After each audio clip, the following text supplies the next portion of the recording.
Horror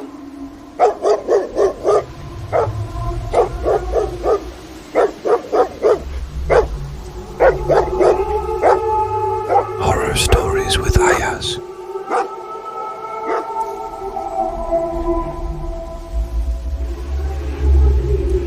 hello दोस्तों, welcome to my YouTube channel with Ayaz. तो कैसे आप लोग? उम्मीद करते सब खैरियत से होंगे। चलिए आज की कहानी की तरफ चलते। बुलेट चालू हो गई। दिलीप काफी देर से परेशान था कि ये चालू क्यों नहीं हो रही है। पिछले हफ्ते में ही तो इसका सर्विसिंग किया था।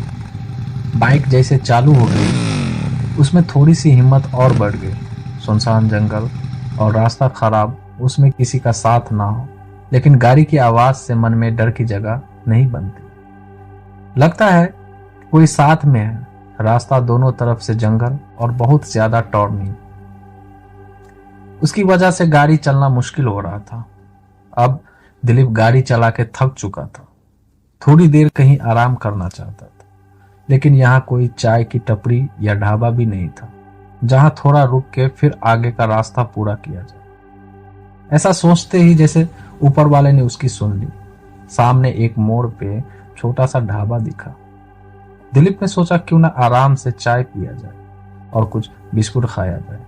वो सामने जाके गाड़ी पार्क करता है और ढाबे के अंदर जाता है। ढाबा बहुत पुराना था। यहाँ वहां जलने की कालिख लगी थी, शायद जो चूल्हा जलता है उसकी थी। टूटे से लकड़ी के टेबल थे, छोटा सा दिया जल रहा था। उसकी रोशनी में दिलीप ने बैठने की जगह ढूंढ ली। लाइट नहीं थी। वैसे जंगल में कहां से होगी लाइट? ऐसे अपने ही मन में वो खुद से बातें कर रहा था। बोलो साहब, क्या लोगे? एक बूढ़ा ज़ईफ आदमी दिलीप के पास आकर पूछता। चाय मिलेगी? दिलीप जोर देते हुए बोला। वो बूढ़ा चाय लाने के लिए अंदर चला गया। तभी दिलीप ने साथ में लाए बिस्कुट अपनी बैग से निकाल कर टेबल पर रख दिए। बूढ़ा चाय लेकर आया और दिलीप ने बिस्कुट खत्म किए और अब बिल देने काउंटर के पास गया। साहब, आप कहीं दूर से आए लगता है, और आगे भी जाना है क्या आपको? बूढ़ा जरा धीमी आवाज में बातें कर रहा था। हाँ, वैसे मुझे आगे और शहर तक जाना है। शायद सुबह हो जाएगी पहुंचते हुए, इसलिए यहाँ रुक के चाय पीने का सोचा था। वैसे आपकी चाय अच्छी थी।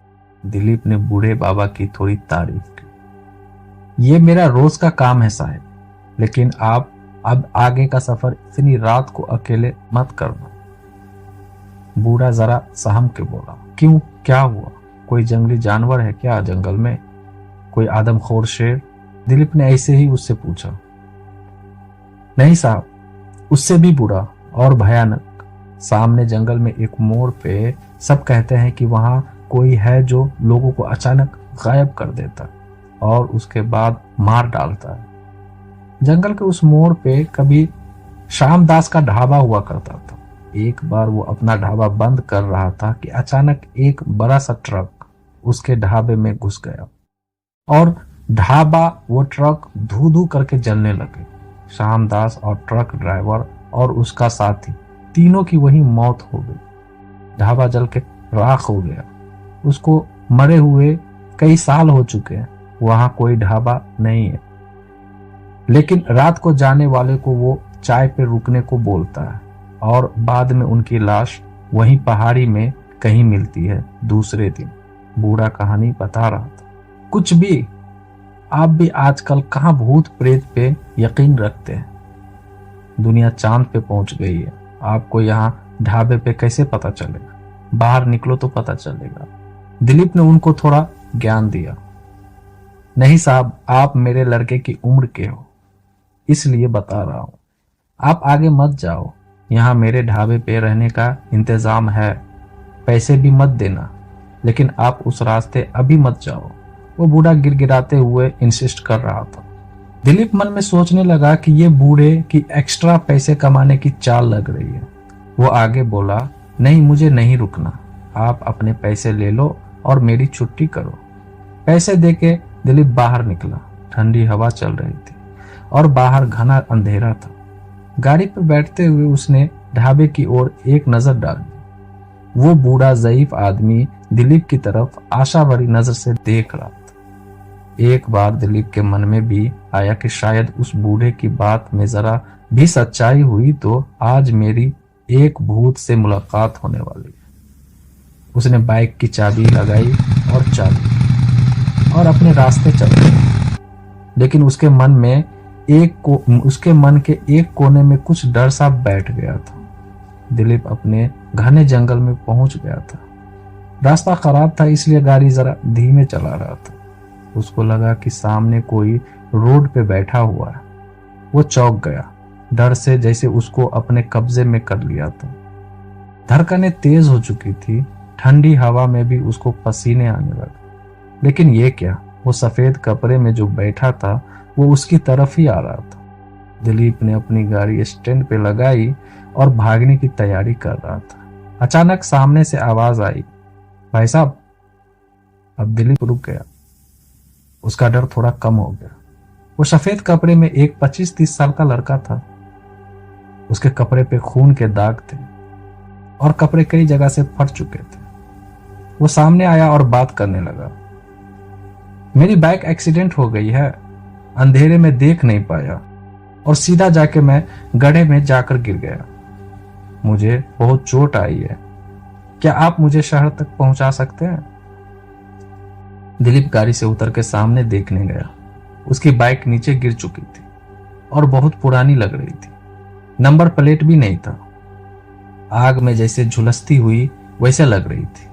दिलीप को उस पर तरस आया। सोचा कि चलो एक पार्टनर मिल जाएगा तो डर लगने की कोई बात ही नहीं होगी। दिलीप ने उसको अपनी गाड़ी पे बैठाया और दोनों शहर की तरफ चल दिए। दिलीप ने पूछा, क्या नाम है तुम्हारा, क्या काम करते? जी मेरा नाम सोहन है, मैं मार्केटिंग का काम करता हूँ।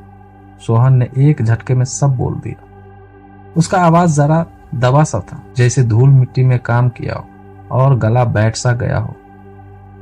सोहन ने पीछे से अपने जेब में से एक सिगरेट निकाली। दिलीप को भी देने को हाथ आगे बढ़ाया। उसका हाथ जला हुआ था और उसके हाथ में जो सिगरेट थी वो एक बहुत पुराना ब्रांड था जो अब बंद हो चुका था।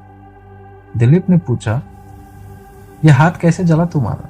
और ये सिगरेट काफी पुरानी लग रही है और बंद भी हो चुकी है, ये तुमको कहां से मिली? सोहन ने जरा हड़बड़ाते हुए कहा, ये वो मैंने एक ढाबे वाले से ली थी, यहीं पीछे में पड़ता है, रास्ते में दे रहा था, मैंने खरीद लिया। दिलीप ने फिर से सवाल किया, ये जो तुम्हारी बाइक थी काफी पुरानी लग रही थी, सच में चल रही थी या कहीं से ऐसे ही उठाई और लेके भाग आए हो? सही सही बताना। सोहन अब थोड़ा हिम्मत जुटा के बोल रहा था, अरे नहीं भाई, वो मेरी ही है, थोड़ी पुरानी है लेकिन अच्छी चलती थी। अब दिलीप जरा चुप हो गया और अंधेरे में से रास्ता देख के गाड़ी चलाने लगा। उसके मन में अचानक आया कि सोहन की गाड़ी जैसे लग रही थी कि वह कितने सालों से वहां पड़ी है। वो अभी चलने वाली बाइक तो नहीं लग रही थी। उसके हाथ में सालों पुराना सिगरेट का ब्रांड था। वो उसको कहां से मिला होगा? और वो पिछले ढाबे की बात कर रहा था, तो किस ढाबे की बात कर रहा था? कुछ सोच के दिलीप के मन में एकदम से भयंकर तरह की डर की तस्वीर सामने आई। कहीं उसने किसी भूत को तो नहीं बैठाया? वो एकदम से ठंडा पड़ गया। धीरे से उसने पीछे मुड़कर देखना चाहा। पीछे सोहन बैठा हुआ था। दिलीप ने गाड़ी रोकी और टॉयलेट के लिए कहकर उतर गया। जैसे वो गाड़ी की तरफ मुड़ा, उसके मुंह से चीख निकल गई। वो बहुत ही डर गया। सोहन के पैर देखे तो उल्टे थे, लेकिन ऊपर देखा तो सोहन उल्टा बैठा था।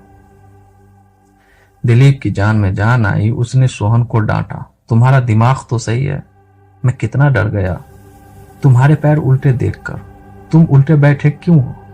सोहन ने माफी मांगी। अरे भाई माफ करो, मैं पीछे से कोई आ रहा है क्या ये देखने की कोशिश कर रहा था, इतने में तुम आ गए। तुम भूतों से बहुत डरते हो भाई, क्या तुम्हें डर नहीं लगता? दिलीप ने जवाब देते हुए गाड़ी चालू की। दोनों बैठ गए। सोहन को चुपके से देख लग तो रहा था कि सब कुछ ठीक है, दिलीप में थोड़ी हिम्मत आ गई। अब वो धीरे धीरे सोहन से बातें करने लगा।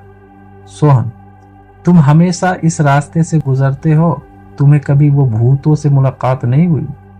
वो श्यामदास ढाबे वाले का भूत। उस मोड़ पे जंगल में वो एक ढाबे वाला कह रहा था कि वहां कोई है जो लोगों को मार डालता है। सोहन एकदम से चुप हुआ, फिर बाद में बोला, हाँ मैंने भी सुना है। आप भी वो ढाबे वाले अगर चाय पे रोकेंगे तो मत रुकना, वहां पे मौत है भैया। और रोने लगा। दिलीप ने उसको चुप करते हुए कहा, क्या तुमने उसको देखा है कभी? तभी सर सामने से एकदम टेम्पो वाला पास से गुजरा और सामने जाकर रुक गया। टेम्पो से एक आदमी उतरा, लेकिन दिलीप का दिमाग चलना बंद हुआ। ये वही ढाबे वाला बूढ़ा आदमी था। वो सामने से आके जाकर जंगल में गायब हो गया। दिलीप को लगा कि शायद उसके ढाबे पे नहीं रुका, इसलिए नाराज हो गया वो। कुछ आधा घंटा बाइक चलाने के बाद देखा कि सामने एक मोड़ पे बहुत रोशनी दिख रही है और वो मोड़ पे लिखा हुआ बोर्ड दिखा, श्यामदास का ढाबा। लेकिन वो ढाबे को देखने के चक्कर में दिलीप वो बोर्ड पढ़ नहीं पाया। वहां देखा तो एक बड़ा सा ढाबा था। दूर से देखा तो कुछ लोग वहां बैठे थे, लेकिन कांटा था बहुत। दिलीप ने थोड़ा रुकना ही बेहतर समझा। साथ में सोहन था तो अब दिलीप को डर नहीं लग रहा था। दिलीप ने अपनी बाइक स्टैंड में लगाई और उतरकर पीछे देखा तो सोहन गायब था।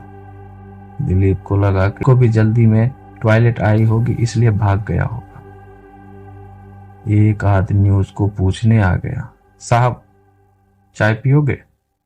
दिलीप ने कहा, नहीं, मैं अभी पी के आया हूं। तभी वो आदमी जरा गुस्से से बोला, क्यों साहब, उस ढाबे वाले ने श्यामदास ढाबे वाले के बारे में बताया क्या? वो हमेशा मेरी बदनामी करता रहता और मेरे ग्राहक भगाते। आप आओ साहब, बैठो। दिलीप को अब कुछ समझ नहीं आ रहा था, सोहन और वो ढाबे वाला सच बोल रहा था या झूठ। श्यामदास का ढाबा तो यहाँ है, फिर वो दोनों उसकी बुराई क्यों कर रहे थे? यहाँ तो सब कुछ ठीक है। दिलीप को अब बहुत बड़ा झटका लगा, मानो उसकी जान ही निकल गई थी। जैसे ही वो अंदर गया, अंदर एक कोने में उसको एक सफेद कपड़े में बैठा हुआ एक लड़का दिखाई दिया। वो सोहन था और उसके कपड़े फटे हुए थे, कुछ जगह से जले हुए थे। दिलीप ने थोड़ा और गौर से देखा तो वो पूरा पहचाना सा लग रहा था।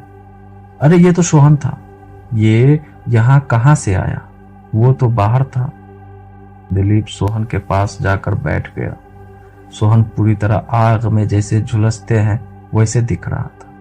यह सब देख के अब दिलीप को समझते देर नहीं लगी कि अब वो फंस चुका था।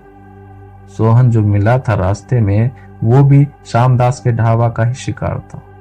दिलीप ने भागना चाहा, तभी वहां श्यामदास आ गया। श्यामदास, चाय पीना है या नहीं? या इरादा बदल दिया? वो अब जबरदस्ती पे उतर आया। दिलीप जैसे कुछ भी नहीं हुआ ऐसे जता के वही एक टेबल पे बैठ गया। उसके सामने एक और आदमी बैठा था। उसने अपना सर उठाया और डर से दिलीप के हाथ कांप रहे थे। उसके शॉट पे गिर गया। वो कांपने लगा। यह देख के श्यामदास बोला, रुको मैं दूसरी चाय लेकर आता हूं। सामने वो टेम्पो वाला आदमी था। वो और कोई नहीं, वो वही ढाबे वाला जिसने दिलीप को अपने ढाबे पर रात को रुकने को कहा था। अब जैसे पैरों से जमीन खिसक गई थी। श्यामदास को अंदर जाते ही दिलीप वहां से भाग खड़ा हुआ और ढाबे के पीछे जाकर छिप गया। उसने जो कुछ भी सुना था वो सच। वो ढाबे वाला और सोहन अब भूत बन चुके थे। दोनों भी उसको बचाना चाहते थे, लेकिन अब क्या? वो तो अब फंस चुका था। क्या करे, यह सोच रहा था कि श्यामदास की चिल्लाने की आवाज आई। कहा, भाग गया, तुम्हारा वक्त हो चुका है, वो आते ही होंगे। इतने में बहुत जोर की आवाज करते हुए एक बड़ी सी ट्रक रास्ते से आ रही थी। वो ऐसे आ रही थी कि जैसे उसको किसी का कंट्रोल नहीं। ट्रक तेजी से ढाबे की तरफ आया और सीधा ढाबे में घुस गया और जोर का धमाका हो, पूरा ढाबा जलने लगा। ट्रक की जोर की टक्कर से दिलीप जो पीछे छुपा बैठा था वो कहीं दूर जाकर गिरा। कुछ समय के लिए सब शांत हो गया। ढाबा आग में झुलस गया। सुबह होने वाली थी। दिलीप को होश आ रहा था। उसके बगल में कुछ लोग खड़े थे और एक एम्बुलेंस। लोगों ने दिलीप को एम्बुलेंस में रखा और वो जोर का आवाज करते हुए निकल गई। वहां श्यामदास का ढाबा नहीं था। थी तो बस वो खाली जगह जहां श्यामदास की रूह लोगों फंसा कर उनको मार डाली थी। लोग आज भी यही कहते हैं, वहां कोई है जो बहुत ही डरावनी है, कातिल है, लेकिन कुछ ही बचते हैं दिलीप जैसे नसीब वाले। जी हाँ, हेलो दोस्तों, चलिए मौत का सफर करते हैं। रात के अब 11 बज चुके थे। भाई अब तो कोई बस मिलना मुश्किल है। अगर आज आखिरी बस जरा लेट हो चुकी होगी शायद मिल जाएगी, वरना आज की रात मुझे यही बस स्टॉप पे बितानी पड़ेगी। ऐसे अपने मन में ही सोचकर नरेश ने अपनी बैग ठीक की और सामने के बेंच पे जाकर बैठ गया। लेकिन नरेश को कहाँ पता था कि आज वो मौत का सफर करने वाला था। नरेश एक बड़ा ही होनहार लड़का है। उसने अपने जॉब के बल पर गांव में जमीन ली और उस पे घर बनाया है। घर वाले हमेशा से उसके पीछे पड़े रहते कि शादी कर लो, लेकिन वो कहता है कि जब तक मैं पसंद की लड़की नहीं मिलेगी तब तक मैं शादी नहीं करूंगा। उसका कहना भी सही था। उसके दोस्तों की शादियां टूट चुकी थी या फिर उनमें झगड़े चल रहे थे, इसलिए वो चाहता था कि कोई ऐसी मिले जो उसको समझे। नरेश ने अपनी घड़ी घुमाकर टाइम देखा। रात के 11:30 बज चुके थे। अब उसने बस आने की आस खो दी थी, लेकिन तभी सामने से हॉर्न मारते हुए एक बस आई। शुक्र है अब बस आई, तो नरेश ने अपने आप से कहा। कंडक्टर ने दरवाजा खोला और नरेश बस के पीछे के दरवाजे से अंदर गया। टिकट निकली और वो आराम से बैठ गया। लेकिन कंडक्टर ने कहा, यह बस आज रास्ते में ही रुकेगी, आखिरी स्टॉप पे नहीं। आपको बीच से कुछ इंतजाम करना होगा। इसके इंतजाम में खराबी है, बहुत गर्म हो चुका है। नरेश को और पसीना चालू हो गया। रात बढ़ रही थी, लेकिन परेशानी खत्म होने का नाम नहीं ले रही थी। जो होगा अब देखा जाएगा, ये सोच के नरेश खिड़की से बाहर देखने लगा। ठंडी हवा अंदर आ रही थी। काफी अच्छा लग रहा था। उसने सामने बस में देखा तो ड्राइवर के पीछे कोई बैठा था। उसने खड़े होकर देखा तो वो एक औरत थी। इतनी रात को इस रास्ते पे कोई औरत को नरेश ने इससे पहले कभी नहीं देखा था। उसने सोचा कि ड्राइवर या कंडक्टर का कोई रिश्तेदार होगा। अब नरेश को खुद नहीं पता था कि बस आगे जाकर कहां छोड़ने वाली थी। अब 12 बज चुके थे। बस एक जगह करर आवाज करके रुक गई। ड्राइवर बोला, अब यहां से बस आगे नहीं जाएगी, तुम उतरकर अपना जाने का जुगाड़ देख लो। नरेश का घर आने को अभी कम से कम 10 मील का फासला था और रास्ते से घना जंगल पैदल जाकर खतरे से खाली नहीं था। नरेश नीचे उतरा और रास्ते पे एक जगह जाकर रुक गया। उसके पीछे वो औरत भी उतरी। नरेश ने उसको जैसे ही देखा वो बस उसको देखते ही रह गया। वो भला की खूबसूरती थी। वो एक लड़की थी। उसको देखकर नरेश ने अपनी घर जाने की परेशानी भूल गया। वो तो उसको देखता ही रह गया। उसको भी कुछ ऐसे ही खूबसूरत लड़की की तलाश थी। सामने जाकर नरेश ने उससे बात करना चालू किया। आप इतनी रात को कहाँ जा रही हो? ये बस वाले भी ना ऐसे बीच रास्ते में ही उतार दिया। उस लड़की ने एक बार नरेश को देखा। उसकी आंखें बहुत ही खूबसूरत थी। नरेश उसकी आंखों में खो गया। कुछ बोल पाता तभी उस लड़की ने कहा, मेरा घर यहाँ से पास में है, पैदल जा सकते हैं, अगर आप चाहो तो मेरे घर चल सकते हो। नरेश ने सोचा एकदम से कोई उसको घर चलने के लिए कह रही है। वो जरा संभल गया। उसने कहा, नहीं, मैं यहीं रुकता हूँ, कोई मिल जाएगा तो मैं अपने घर तक चला जाऊंगा, बेवजह आपको तकलीफ होगी। वो लड़की बोली, अरे घबराओ मत, मैं और मेरी माँ रहते हैं घर में, अगर चलना हो तो चलो मेरे साथ। इतना विश्वास नरेश के लिए काफी था। वो उसके पीछे चल पड़ा। घना जंगल और कचरा रास्ता। नरेश ने चप्पल पहनी थी। उसको जल्दी चलना मुश्किल हो रहा था। काफी दूर जाने के बाद अब नरेश के पैर गीली मिट्टी में फंसने लगे थे। रास्ते में दोनों ने बिल्कुल भी बात नहीं की। अचानक नरेश की चप्पल कीचड़ में अटक गई। वो निकलने के लिए अपने मोबाइल का टॉर्च चालू करके नीचे झुका और चप्पल को हाथ में लेकर खड़ा हुआ। सामने भयंकर अंधेरा था। कुछ भी दिखाई नहीं दे रहा था। पीछे वो रास्ता जहां वो बस छोड़कर आया था, और ना ही वो लड़की जिसके पीछे वो यहां तक आया था। उसने आवाज लगानी चालू की, लेकिन आवाज क्या देता और किसको? वो नाम भी तो नहीं जानता था उस लड़की का। ये बल, हे ऊपर वाला, अब मैं क्या करूं? कहां जाऊं? नरेश खुद से कहने लगा। नरेश ने अपने मोबाइल में देखा, अब तो बैटरी भी नहीं है ज्यादा और नेटवर्क भी नहीं था उस जंगल में। लाइट लगाने के लिए काम आएगी सोचकर उसने मोबाइल को बंद किया, लेकिन आजू बाजू देख के पता चल रहा कोई जंगली जानवर नजदीक आ रहे। उसने चढ़ने लायक एक पेड़ देख लिया और उस पर चढ़कर बैठ गया। उसको कोई खतरा नहीं था। अपनी बैग लेकर वो एक टहनी पर बैठ गया।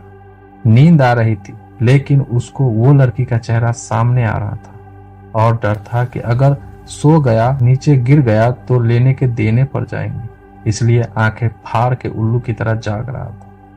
नीचे खूंखार जंगली जानवर घूम रहे थे। अच्छा हुआ वो ऊपर था, वरना क्या होता पता नहीं। थोड़ी देर बाद चिड़ियों की आवाज से समझ आ गया कि अब सुबह होने वाली। अब उसका डर थोड़ा कम हुआ। थोड़ा उजाला आते ही उसने वो लड़की का घर तलाश करने निकल गया। काफी दूर जाने के बाद एक घर दिखा। जरा पुराना सा था। नरेश ने देखा कि अब सामने जंगल थोड़ा कम था, और थोड़ा सामने जाकर देखा तो बहुत दूर कुछ और भी दिख रहे थे। शायद कोई गांव था। वो वापस उसी घर की तरफ गया। बाहर से आवाज लगाई, कोई जवाब नहीं आया। उसने खिड़की से झांक कर देखा। दीवार पर कुछ फोटो थे पुराने। उसमें वो लड़की थी जो कल रात को मिली थी। उसने कहा था उसकी माँ भी यहीं रहती है, लेकिन वो तो कहीं दिखी नहीं। नरेश के मन से वो लड़की भूली नहीं जा रही थी। वो उसी घर के बाहर उसका इंतजार करते रुक गया। तभी कुछ भेड़ बकरियां लेके एक आदमी आया। नरेश ने उसको देख उसके पास आते ही सवाल किया, अरे भाई, तुम वो सामने वाले गांव से हो क्या? जंगल में सुनसान जगह पर एक आदमी देखकर वो बकरी वाला चौंक गया। उसने कहा, साहब, आप कौन हो और यहाँ कैसे? रास्ता भूल गए क्या? नरेश ने कहा, कल रात को यहाँ तक आ गया हाईवे से। यहाँ एक लड़की रहती है, मुझे उसके बारे में जानना था। क्या तुम जानते हो? कहाँ? यहाँ, इस घर में? मैंने तो कभी नहीं देखा। मैं यहाँ आते रहता हूँ, बकरी वाला हूँ। नरेश को लगा शायद ये जानता नहीं, इसलिए ऐसे बोल रहा। उसके जाने के बाद नरेश ने वहीं रुककर उस लड़की का इंतजार करना बेहतर समझा। उसको बहुत भूख लग रही थी, लेकिन उस लड़की के सामने उसको और कुछ सूझ नहीं रहा था। शाम होने को आई। वो बकरी वाला वापस जाते हुए नरेश से मिलने आया और पूछा, साहब, कोई आया क्या? आप बेवजह रुके हुए हो, यहाँ कोई नहीं रहता। नरेश सोचने लगा कि अगर यहाँ कोई नहीं रहता है, फिर वो कौन है जो फोटो में और मुझे यहाँ तक लेकर आई? मुझे देखना है कि वो कौन है। कुछ देर बाद रात भी हुई। इतनी देर से ना वो लड़की आई और ना ही उसकी माँ। अब नरेश से रहा नहीं गया, लेकिन वापस जाना मुश्किल था। उसने वहीं एक पेड़ का सहारा लिया और चढ़ के बैठ गया। घना अंधेरा छाने लगा। वो सामने घर दिख रहा था। नरेश अब घर से जरा दूर था। बाहर उल्लू की आवाज, जरा सी आवाज पर झट से गर्दन मुड़ जाती। खुद की सांस और धड़कनें भी नरेश को अब महसूस होने लगी थी। तभी अचानक सामने से एक सफेद कपड़े में वो लड़की आते हुए दिखी। उसको देखकर नरेश को बड़ा अच्छा लगा। चलो, जिस बात के लिए वो कल से यहाँ बैठा हुआ, उससे मिलना तो हो जाएगा। वो अब उतरने की कोशिश कर रहा था पेड़ से कि तभी उसकी नजर उसके साथ चल रहे एक और परछाई की तरफ गई। वो एक आदमी था, उसके पीछे पीछे चल रहा था। अब नरेश वहीं रुक गया और ऊपर से सब देखने लगा। वो लड़की ने घर का दरवाजा खोला और अंदर गई।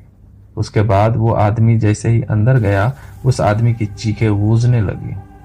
वो तड़प रहा था, चिल्ला रहा था, बचाओ बचाओ, मुझे छोड़ दो, मुझे माफ करो, मैंने तुम्हारा क्या बिगाड़ा। नरेश इधर डर से कांप रहा था। नीचे उतरना अब तो वो भूल ही गया। कुछ देर बाद उस आदमी की चीखें बंद हो गई, सब शांत हो गया। वो आदमी शायद मर चुका था, ऐसे नरेश को लगा। वो वहीं पेड़ पर बैठा था। नरेश सुबह का इंतजार करने लगा। जैसे ही सुबह हुई, वो पेड़ से उतर गया।